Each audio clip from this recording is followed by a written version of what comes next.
Tacloban City si Aling Mila, pang-apat sa 5 magkakapatid.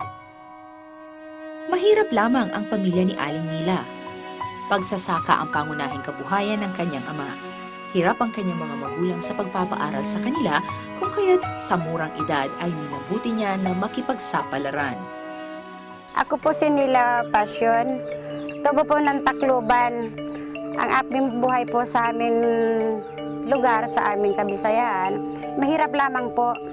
Hindi po marangya ang aming buhay sa Bisaya, pero meron po rin po kaming lupain, kanyugan po, subalit hindi naman po gaano karami po ang inaanin ng mga magulang ko. Edad 12 anyos pa lamang siya nang una siyang magtungo dito sa Luzon, taong 1987. Nakipamuhay sa mga kaanak na pinadpad ng kapalaran sa Tarlac. Bahagya pa lamang siya nakakapagsalita ng Tagalog. Naging katulong sa panadirian ng tiyahin, tagaluto, tagabantay, katulong sa mga gawaing bahay. Hanggang sa natagpuan niya ang lalaking magiging katuwang niya sa buhay. Si Mang Avel. Biniyayaan sila ng may kapal ng 6 na anak.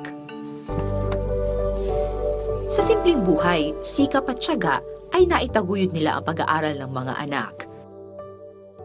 Kabilang sa pagsusumikap na ito ang pagtiyatyagang mapanumbalik ang kagubatan sa Barangay Lubingan sa bayan ng San Jose, dito sa Tarlac. Nakasalalay ang karagdagang kabuhayan at kita sa pagpapalago sa kanilang mga pananim sa Community-Based Forest Management Program o CBFM sa lugar na ito. Bata pa si Aling Mila ay nakita na niya kung paano pagpalain ng kanyang ama ang lupang sinasaka sa Tacloban. Kape, niyog at samut-saring punong kahoy ang tinanim ng kanyang ama sa kanilang lupang sinasaka. Sa puso niya, alam ni Aling Mila na nakasalalay sa pagmamahal sa kalikasan at sa lupa ang pag-unlad ng kanilang kabuhayan. Dangat natatabunan lamang ito ng mga pang-araw-araw na pangangailangan ng pagpapamilya.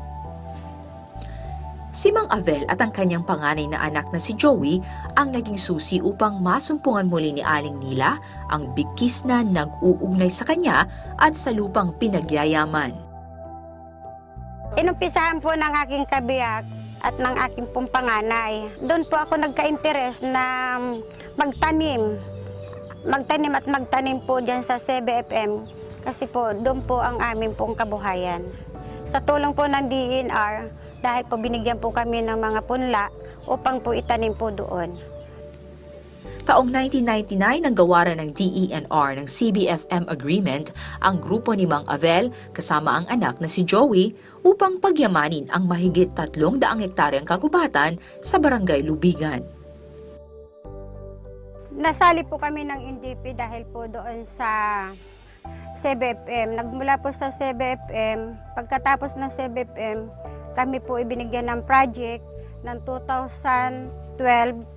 Yung po tuloy-tuloy na po yung project na binigay po sa amin dahil sa kadahilanan po sa maganda po ang performance po namin, lalo na po yung aming pong samahan. Noon po yung aming po samahan 83 lang po. Ngayon po 183 na po sila. Nagandahan po sila sa programa ng NGP dahil po sa malaki pong itinulong. Sa pamamagitan po ng pangtuwing linggo, meron po sila natatanggap na sweldo sa pambaon po ng kanilang mga anak. At bukod po doon, yung amin pong mga produkto, ito po amin na nailalako po dyan sa daan. Siya na po yung mga natitinda po dyan sa daan, amin pong nanggagaling na po dyan sa CBFM.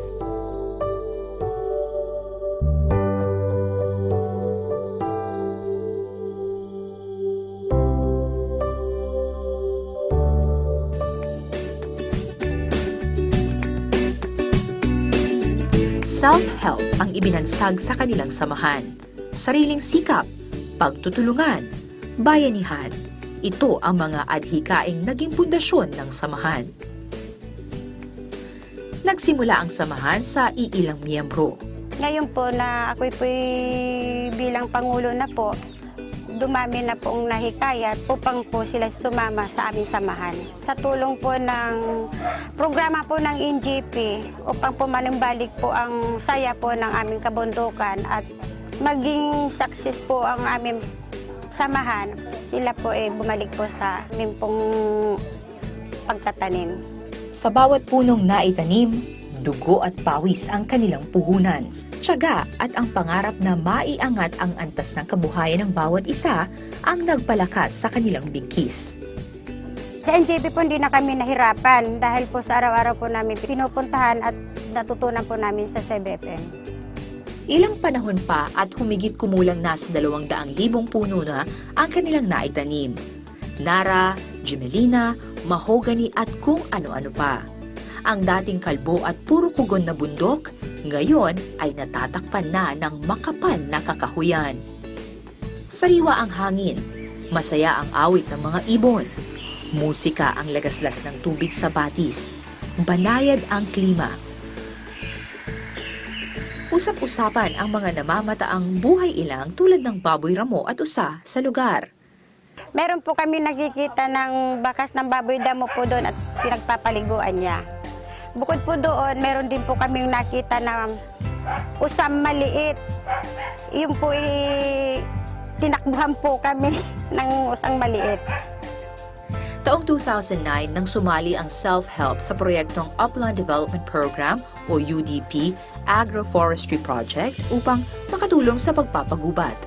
Nasundan pa ito ng CBFM Comprehensive Agrarian Reform Program o CARP noong 2011 at muli ng National Greening Program o NGP noong 2012. Noong 2011 po, nagkaroon po kami ng project ng CBFM CARP. Kami po ay kumita ng 60,000. Yun po ang aming binili ng livelihood po namin. Malaki ang kinikita ng samahan sa pagpapautang ng pataba at pagbebenta ng mga aning gulay at prutas sa pamilihan. Ilang panahon pa at nagkalaman na ang kaban ng samahan.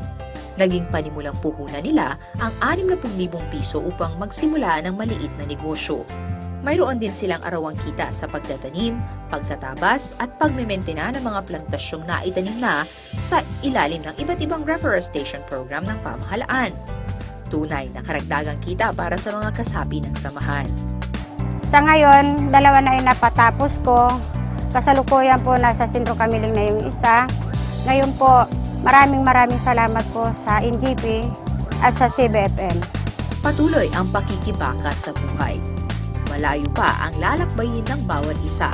Ngunit sa bawat hakbang, kaagapay ang CBFM at ang DENR. Walang iwanan dahil Sayang-saya! Basta! Sama-sama!